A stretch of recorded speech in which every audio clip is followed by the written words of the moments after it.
Possível taxação, cotas em queda, juros altos, será que é o fim dos fundos imobiliários? Se você quer saber a resposta, confira esse vídeo, porque é sobre isso que eu vou falar. Olá pessoal, tudo bem? Thiago da Capitalismo falando. Hoje quero comentar um pouco com vocês a respeito dos fundos imobiliários, do momento atual e, claro, das oportunidades que nós temos no mercado. Deixo claro o convite para quem não é inscrito se inscrever no canal e para quem gostar do vídeo, dar um like e compartilhar.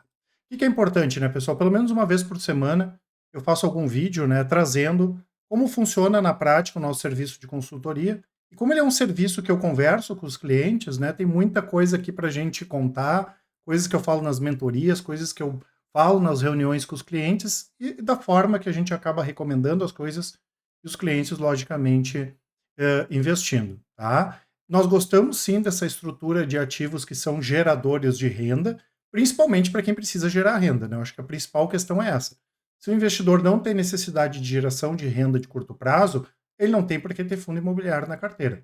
Acho que isso é o essencial, né?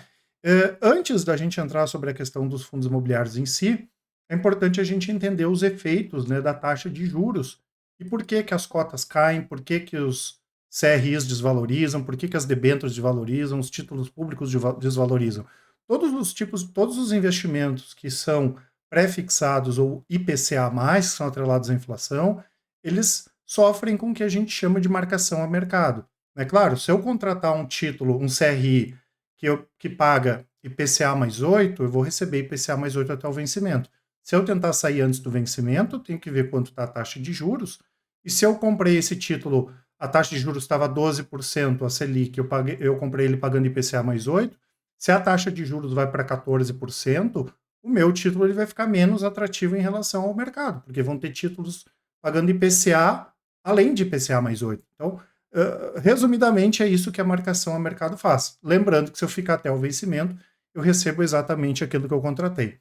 Como nós tivemos um aumento dos juros futuros, tá? E aqui depois acaba refletindo na taxa Selic, primeiro o juro futuro cai ou sobe, e depois isso reflete na taxa Selic, isso é importante porque eu vou voltar nesse assunto. Nós tivemos uma desvalorização desses títulos, tanto os pré-fixados quanto o IPCA+. E os títulos de garantia, de garantia não, de referência que nós temos no mercado, são os títulos do Tesouro, né? Eles que referenciam o restante do mercado.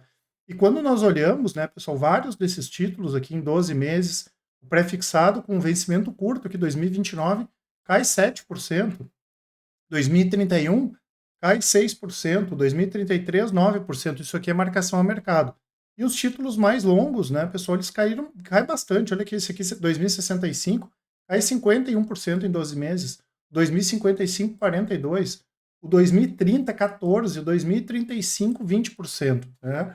Então, é renda fixa, sim, mas existe essa questão da marcação a mercado que impacta diretamente nos fundos imobiliários, nos títulos de CDBs, LCI, LCA, tudo que for aqui atrelado a IPCA ou que seja pré-fixado. Então é importante a gente entender que essa desvalorização, ela que acabou provocando essa onda de desvalorização nos outros títulos, porém, né, pessoal, quando o título desvaloriza, o valor que ele vai pagar fica maior, né, em relação ao que era anteriormente, porque nós tivemos uma desvalorização do título, eu vou acabar pagando mais barato nesse título, e isso, claro, acaba gerando aqui várias oportunidades.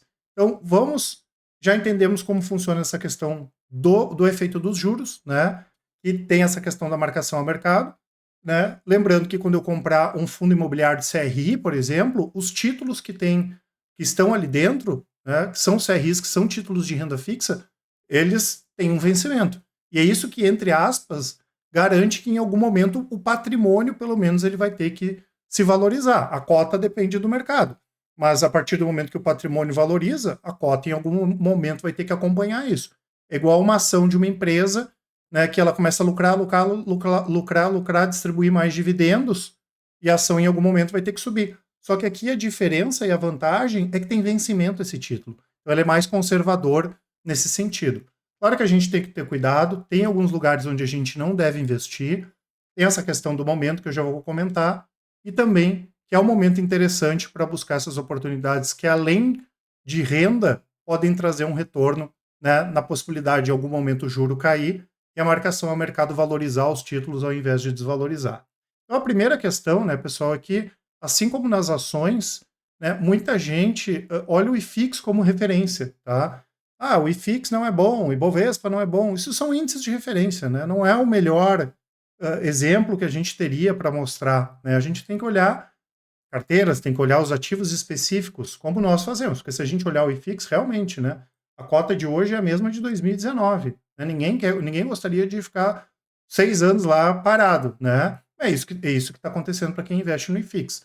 A nossa carteira, por exemplo, ela está com 139%, contra 31% no IFIX. Isso quer dizer o quê, pessoal? Que tem oportunidade, né? Fundo imobiliário é interessante? É, né? Um fundo imobiliário é uma alternativa interessante em relação a eu comprar um fundo de lajes corporativas, né? É melhor do que eu comprar, às vezes, um imóvel e colocar para alugar, mas eu tenho que separar o joio do trigo. E não tem só FIIs, né, pessoal? Nós temos os REITs, que são os primos americanos dos fundos imobiliários, né? Então tem muita oportunidade aqui, especialmente em fundos de papel, que tem CRI, CRA, e quero comentar sobre os FIINFRAs também, tá? E falando em oportunidade, para quem ainda não viu, pessoal, fiz uma live falando sobre a grande oportunidade da Bolsa para 2025, que são as empresas de micro e pequena capitalização no Brasil. Tá? Vai estar aqui na descrição, é só você se inscrever ali e já vão conseguir assistir o vídeo.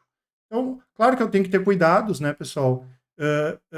Se eu vou comprar um imóvel, eu tenho que ver se ele é bem localizado. Se eu for comprar um fundo imobiliário, eu tenho que ver se o imóvel é bem localizado, se ele não tem vacância, se não tem passivos, né, se a inadimplência não é alta, a mesma coisa aqui. Tá? Então, hoje, o grande cuidado que a gente tem que ter são com os fundos que têm CRAs, e as corretoras vendem vários desses fundos certificados em FIAGRO, enfim, né, vários deles têm CRAs. E por que a gente não acha interessante, pessoal? Porque nós passamos aqui quase 2 anos nos justificando para os clientes sobre essa questão dos CRAs, né? E principalmente porque nós tivemos um momento ali, um boom de muito FIAGRO aparecendo. Para vocês terem uma ideia, nós conversamos com várias gestoras, e eu lembro de pelo menos 6 gestoras que não tinham ninguém de agronegócio. Né? Ou seja, eles não estavam preocupados em que os clientes ou os cotistas ganhassem dinheiro com aquilo. Eles estavam preocupados em lançar título, né? Assim como vários títulos foram lançados e vendidos por bancos e corretoras que não necessariamente tinham uma qualidade boa. E CRI e CRA tem que ter muito cuidado com isso, porque tem coisa ali que com uma simples análise, né, uma leitura superficial, a gente jamais recomendaria, porque são coisas muito perigosas. E além disso, né, a gente comentava na época que o mercado alavancado do jeito que ainda está, mas né, há 2 anos a gente falando isso, poderia trazer algum efeito muito negativo no momento de agro mais fraco, né? Claro que a gente não sabia que o ano passado o agro ia ser mais fraco, mas em algum momento isso ia acontecer. Tá? Então nós tivemos, por exemplo, a quebra da AgroGalaxy, e mais de 80 empresas grandes e médias pediram recuperação judicial no agronegócio. Então isso aqui, CRA, a gente, né, que nem a gente brinca, foge disso aqui que nem diabo na cruz, né? Seja por ser tipado, seja onde for, onde tem CRA, cai fora, tá? Justamente foi o que aconteceu aqui com a AgroGalaxy. A empresa estava com crise desde 2023 e deixaram, né, de pagar lá juros de CRA, né, mais de 500 milhões de reais, né? Vários clientes aí que conversaram com a gente estão com problema com isso aqui. Então, isso é o tipo de negócio que tem que fugir, né? Como eu falei, que nem diabo da cruz, tá? Então, nós vimos a questão dos efeitos dos juros, os cuidados, né, pessoal? Principalmente esses de CRA aqui, não dá para investir. E a grande oportunidade que a gente enxerga no momento são principalmente esses de papel. Por quê, pessoal? Porque a marcação ao mercado e né, o investidor preocupado fez com que todo mundo vendesse a qualquer preço. Né? Seja fundo que tem cotas de outros fundos, seja fundo de CRI, fundo de CRA, mas que a gente não recomenda, e também os fundos de infraestrutura. Ah, Thiago, mas fundo de infraestrutura não é fundo imobiliário. Pessoal, esqueça um pouco essa questão da nomenclatura. Né? Quando eu penso em fundo imobiliário, a questão principal é renda, né? CRI faz renda, CRA faz renda, debênture faz renda também, né? E a gente enxerga tudo isso como renda fixa. Então, é um fundo imobiliário, é um fundo de infraestrutura, a nomenclatura não importa. O que importa é que é renda fixa. Eu posso comprar um CRI direto ou através de um fundo de CRI. Eu posso comprar um CRA direto ou através de um fundo de CRA. Eu posso comprar uma debênture direto ou através de um FIINFRA. A grande vantagem, né, pessoal, é que eu comprando através dos fundos, eu tenho uma diversificação maior, né? Eu não sofro com o spread da corretora, porque se eu comprar um título na corretora que paga IPCA mais 8, a corretora está me entregando um pedaço dessa rentabilidade, não está me entregando a rentabilidade toda, né? Tem a questão que eu fico sem liquidez, né? Porque se eu tentar vender antes do vencimento, eu posso, além de marcação ao mercado, eu vou ter que procurar alguém disposto a pagar o meu título. Diferente, né, pessoal, quando eu negocio um fundo imobiliário, um FIINFRA, que tem cota na bolsa. Eu tenho uma baita de uma liquidez, né? Então a gente enxerga esses produtos como renda fixa. Só que a vantagem do FIINFRA é que ele não tem imposto de renda, né? Nem na distribuição dos dividendos mensais e menos ainda na venda da cota. Ah, Thiago, mas a taxação vai acontecer? Pessoal, eu já aprendi isso há muito tempo, investindo e trabalhando no mercado financeiro brasileiro. Não dá para morrer de véspera, tem que esperar as coisas acontecerem. Né? Desde que eu comecei a investir lá no final de 2002 para 2003, se fala em taxar dividendos, e até hoje não aconteceu. Se eu deixasse de investir desde aquela época, quanto dinheiro eu ia ter deixado de ganhar, tá? O mais importante, que foi com o que saiu agora, mais ou menos a gente pode compreender, né, dessa possibilidade, é que não vai inviabilizar esses mercados. E como as cotas caíram bastante, isso aí está mais ou menos já precificado pelo mercado. Tá? Então, hoje nós temos, sim, uma grande oportunidade de renda e retorno. Hoje tem alguns fundos imobiliários, alguns fundos de infraestrutura, negociando até 20% abaixo do valor patrimonial, sendo que, nesse caso, o patrimônio são títulos com vencimento, que, como eu falei, é a nossa garantia de que o patrimônio vai valorizar e que, em algum momento, a cota vai acompanhar. Mas se o patrimônio valorizar e ele entregar mais dividendos, e a cota estiver lá embaixo, ok, eu vou comprar a cota mais barata e vou receber mais dividendos. Por isso que nesses casos aqui a gente não se preocupa tanto com a desvalorização da cota, desde que, claro, né, pessoal, não coloque dinheiro de curto prazo, né, e que a carteira seja boa, né, que é o que acontece com o que nós recomendamos. A cota desvalorizou, mas a carteira continua boa. E quando acontece isso, é oportunidade. Eu não posso ter medo de comprar esses investimentos quando eles têm mais baratos, ainda mais que tem essa, entre aspas, garantia do patrimônio do fundo ter vencimento. Tá? É claro, como eu falei, a gente tem que conhecer muito de perto, que é o nosso trabalho, a qualidade do emissor, a qualidade da gestora e tudo mais. Tá? Então, hoje, para vocês terem uma ideia, os FIINFRAs que nós recomendamos, a carteira está pagando IPCA mais 13%, os FIINFRAs que são atrelados à inflação, sem imposto de renda, né? Pagando dividendos aí praticamente todos os meses. É um momento de aproveitar isso demais mesmo, tá? Como eu falei, a gente não pode ter medo nesses momentos, né? Eu dou o exemplo aqui do que a gente tem feito nesse sentido. O investidor vai receber 100 mil reais hoje, por exemplo, para investir em renda fixa, e daqui a 4, 5 meses ele vai investir mais 100, 200 mil reais para renda fixa também, né?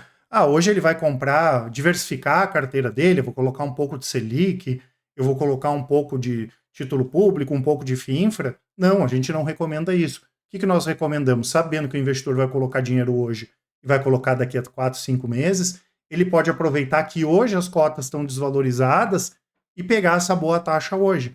Porque tem gente que acha que a movimentação de mercado vai se dar quando a Selic cair, e não é. É o juro futuro. Né? Então, se o mercado entender que daqui a 2 anos o juro vai parar de cair, isso já vai ser precificado hoje no mercado. O juro futuro já vai cair hoje e essas cotas podem valorizar ou desvalorizar, ou no caso aqui valorizariam, né, se o mercado futuro caísse, bastante, poderia subir 20% no mês. Né? Então, se eu tenho dinheiro para colocar hoje e para daqui a 2, 3 meses eu tenho mais dinheiro para colocar, eu posso concentrar hoje a aplicação nos FIINFRA, por exemplo, e daqui a 2, 3 meses eu vou procurar outro investimento para equilibrar. Uma Selic, por exemplo. Porque se eu comprar Selic hoje, ou comprar daqui a 6 meses, não vai fazer diferença. A gente sabe que o juro vai subir. Né? Agora, se eu deixar de comprar o FIINFRA hoje e o mercado futuro entender que daqui a 2 anos o juro vai cair e já tiver um efeito imediato agora e as cotas subirem, vai fazer muita diferença, né? Eu comprar as cotas 15, 20% mais altas do que elas estão agora. Ah, mas e se elas não subirem? Eu posso continuar comprando mais barato, em algum momento o mercado vai ter que se ajustar, e como elas pagam dividendos, eu posso pegar o próprio dividendo para comprar mais cotas, né? Então eu tenho quase que um ganha-ganha. Se a inflação continua pesada, eu estou recebendo IPCA mais uma taxa fixa, no caso hoje 13% ao ano. Por outro lado, né, se o IPCA ceder e o juro também cair, eu vou ter uma possível valorização, uma boa possível aqui valorização das cotas. Então esse movimento a gente tem feito bastante, tá certo, pessoal? Lembrando que eu vou deixar aqui para vocês na descrição do vídeo o nosso site, né, pessoal? Vai estar aqui a parte da consultoria para os investidores aí que têm acima de 300 mil reais investidos. Vocês podem mandar um WhatsApp ali, mandar um e-mail, né? Ou lá na parte de baixo do site tem um agendamento também. Vocês coloquem os dados de vocês ali, nós entramos em contato, tá certo? Um grande abraço e ótimos investimentos. Até mais.